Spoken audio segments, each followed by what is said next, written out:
कहानी की शुरुआत 5000 साल पहले दिखाते हुए होती है, जहाँ पे हम एक जालिम राजा को हुकूमत करते हुए देखते हैं। एक वो भी वक्त था जब ये शहर आजाद हुआ करता था, लेकिन अब इस जालिम राजा ने यहाँ के लोगों को अपना गुलाम बना लिया है। ये राजा यहाँ के सभी लोगों से जमीन की खुदवाई करवा रहा होता है। असल में इसको एक ऐसे मटेरियल की तलाश थी, एक ऐसी चीज की तलाश थी जो इसको जादुई ताकतें दे सकती थी, और इस वजह से ये पहले से ज्यादा ताकतवर हो जाता और इस शहर पे नहीं बल्कि पूरी दुनिया में ही हुकूमत कर सकता था। बेसिकली इस मटेरियल का नाम एटर्नियम है, जिसकी मदद से ये एक ऐसा ताज बना लेगा जिससे ये अपने अंदर सुपर हीरो वाली पावर्स को हासिल कर सकता है। यहाँ पे मामूल के मुताबिक मजदूर खुदाई कर रहे होते हैं और उसी दौरान एक मजदूर को वो एटर्नियम पत्थर मिल जाता है, जिसको वो जालिम राजा हासिल कर लेता है और बहुत जल्द ही अपना वो ताज भी बना लेता है, जिसको पहनने से उसे बहुत सी ताकतें मिलने वाली हैं। इसी बीच में हम एक छोटे लड़के को भी देखते हैं जो कि उस जालिम राजा के खिलाफ खड़ा हो जाता है। वो गाँव वालों को समझाता है कि हमें इस जुल्म से बचना चाहिए, हमें उसके आगे नहीं झुकना चाहिए। लेकिन जब जालिम राजा को पता चलता है कि ये तो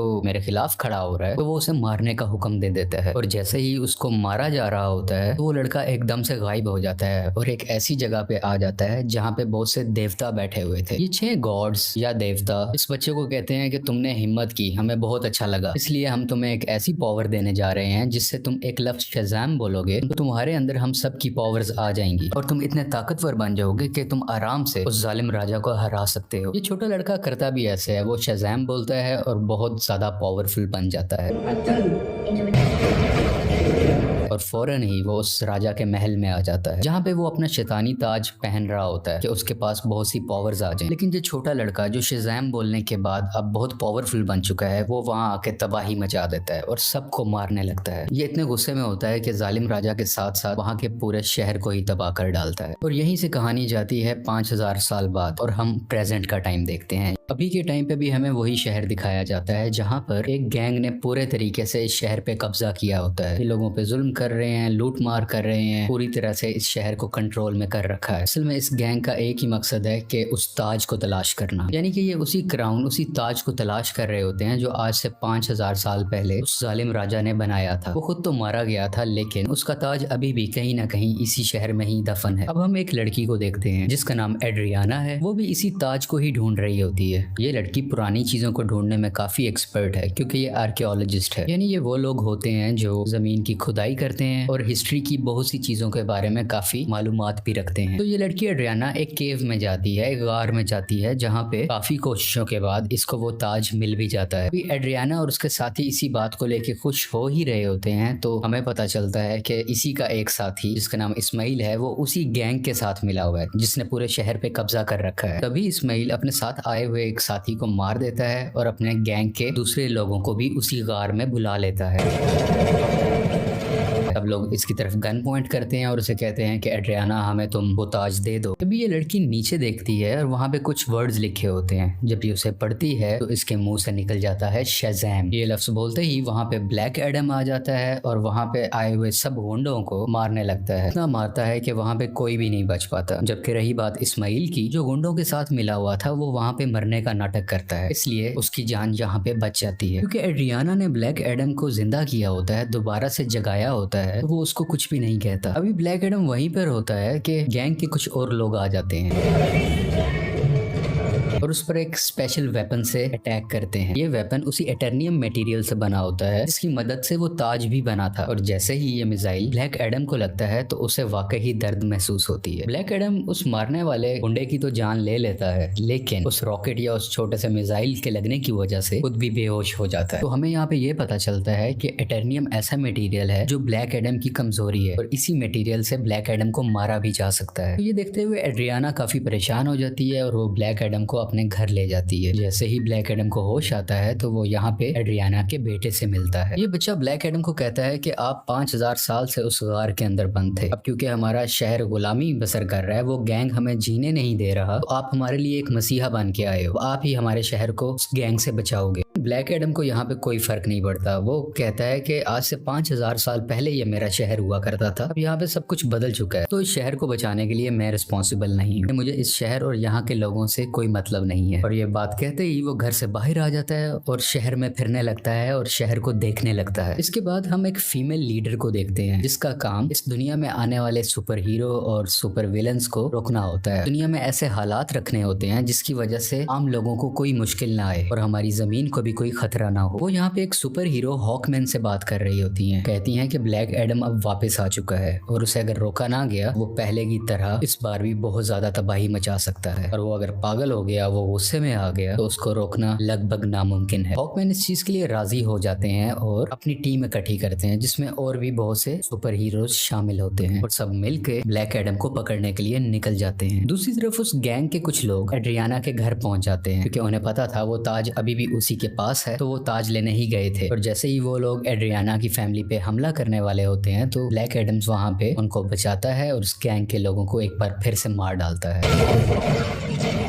और बचे हुए कुछ लोगों से ये अभी फाइट कर ही रहा होता है, तभी उसी वक्त हॉकमैन की बनाई हुई टीम वहां पे आ जाती है और ये सब मिलके ब्लैक एडम से लड़ाई करने लगते हैं। लेकिन अभी भी ब्लैक एडम इन पर भारी था। वो गैंग के लोग और जस्टिस सोसाइटी की टीम दोनों मिलके भी इसका कुछ नहीं बिगाड़ पा रहे थे और आखिरकार ब्लैक एडम वहां से चला जाता है। ये जस्टिस सोसाइटी की टीम जो कि हॉकमैन की बनाई हुई टीम है, वो एड्रियाना के पास आते हैं और उसे मदद मांगते हैं कि तुम हमारी हेल्प करो उसको पकड़ने में। लेकिन एड्रियाना उन्हें कहती है कि तुम तब कहाँ थे जब हम पे ये जुल्म हो रहे थे, तुम लोगों को तो मैंने पहले कभी नहीं देखा। एक ब्लैक एडम ही है जिसने हमें बचाया, जब मैं मरने वाली थी तो उसी ने ही मुझे बचाया था। जस्टिस सोसाइटी के लोग कहते हैं जिसको तुम समझ रही हो कि वो तुम्हारी हिफाजत कर रहा है वो बहुत खतरनाक है। आज से 5000 साल पहले भी उसने हमारे इसी शहर को पूरे तरीके से तबाह कर दिया था। और बिल आखिर ये लोग एड्रियाना को राजी कर लेते हैं और इसीलिए एड्रियाना इन सबको ब्लैक एडम के पास ले जाती है ताकि सब लोग बैठ के आपस में बात कर सके, ताकि वो दोनों एक दूसरे की बातों को समझ सके और इनकी आपस की लड़ाई आपस में खत्म हो जाए। तभी दूसरी तरफ इस्माइल जो कि एड्रियाना का साथी था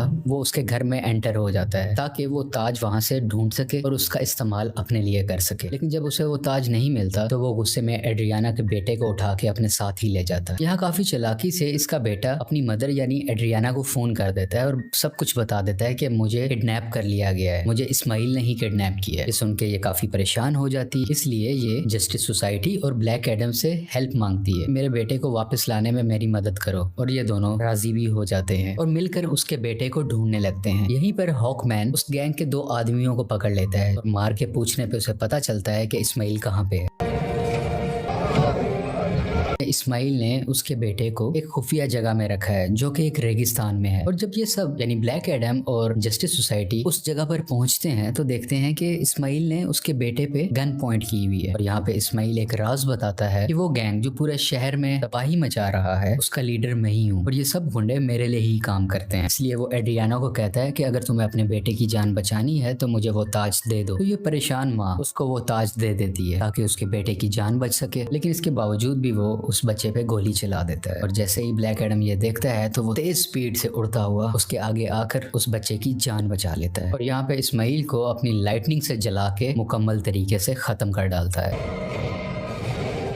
यहाँ पे ब्लैक एडम भी हॉकमैन से मिलता है और उसको एक बहुत बड़ा राज बताता है कि आज से 5000 साल पहले वो लड़का जिसने उस जालिम राजा के खिलाफ आवाज उठाई थी वो मैं नहीं था बल्कि वो मेरा बेटा था। और जब जालिम राजा मेरे बेटे को मार रहा था तो वो उसी वक्त वहीं से गायब हो गया था। इस चीज को देखते हुए जालिम राजा को बहुत गुस्सा आया क्योंकि अब वो मेरे बेटे को तो ढूंढ नहीं पा रहा था, तो उसने मुझे मेरे घर वालों को पकड़ लिया और हमें बहुत मारा पीटा। हमें इतने बुरे तरीके से मारा गया कि शायद कोई जानवरों पे भी ऐसा सलूक नहीं करता। देखते ही देखते मेरी वाइफ वहीं पर मारी गई और मैं भी तकरीबन मरने ही वाला था, तभी मेरा बेटा मेरे पास वापस आ गया जिसके पास बहुत सी शक्तियां थी, बहुत सी पावर्स थी और उसने अपनी सारी पावर्स मुझे दे दी। यानी कि अब सारी पावर्स मेरे अंदर आ चुकी थी। अभी हम दोनों बात कर ही रहे थे तभी जालिम राजा के लोगों ने एक बार फिर से हम पे हमला कर दिया। वहां पे मैं तो बच गया क्योंकि मेरे पास बहुत सी पावर्स थी, लेकिन मेरा बेटा मेरी आंखों के सामने ही मारा गया। अपने बेटे को मरता हुआ देख के मैं आग बगूला हो गया, यानी मुझे बहुत गुस्सा आ गया और मैंने जालिम राजा और उसके लोगों को तो मार दिया, लेकिन वो पावर्स, वो शक्तियां मेरे काबू में नहीं रही। मैं उन्हें कंट्रोल ही नहीं कर सका और देखते ही देखते ये पूरा शहर मेरे ना चाहते हुए तबाह हो गया।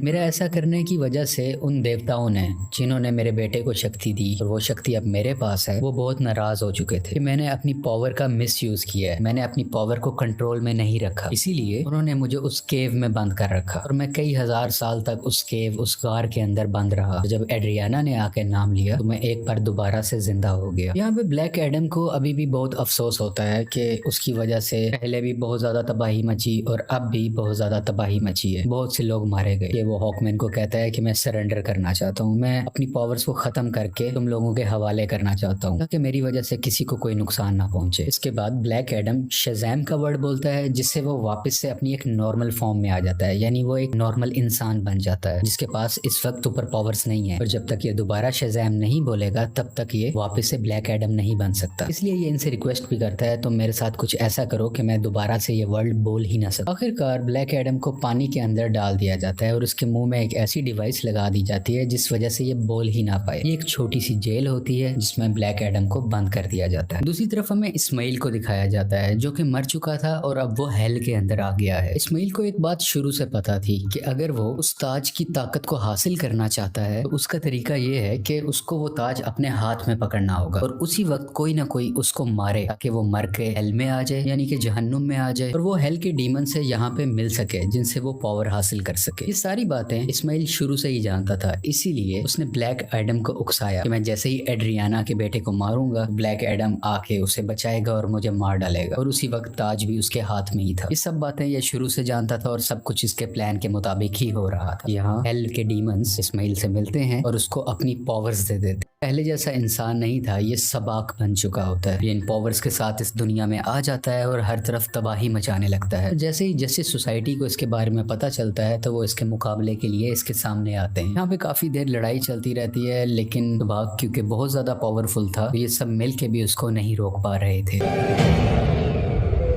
इसी जस्टिस सोसाइटी के एक और टीम मेंबर जिनका नाम डॉक्टर फेट है, वो अपनी मल्टीपल फॉर्म्स में आते हैं, मुख्तलिफ पावर्स का इस्तेमाल करते हुए सबाक को मारने की कोशिश करते हैं, लेकिन फिर भी कामयाब नहीं होते। और बहुत जल्द ये सब समझ जाते हैं कि सबाक को ब्लैक एडम के अलावा और कोई नहीं हरा सकता। इसलिए वो यहाँ पे टेलीपैथी के जरिए ब्लैक एडम से बात करने लगते हैं, को बताते हैं कि हमें तुम्हारी हेल्प की जरूरत है, और ये लोग यहीं से उसकी काफी हेल्प भी करते हैं ताकि वो खुद को आजाद करवा सके। वहाँ से निकलते ही वहाँ के कुछ सोल्जर्स को मारता है,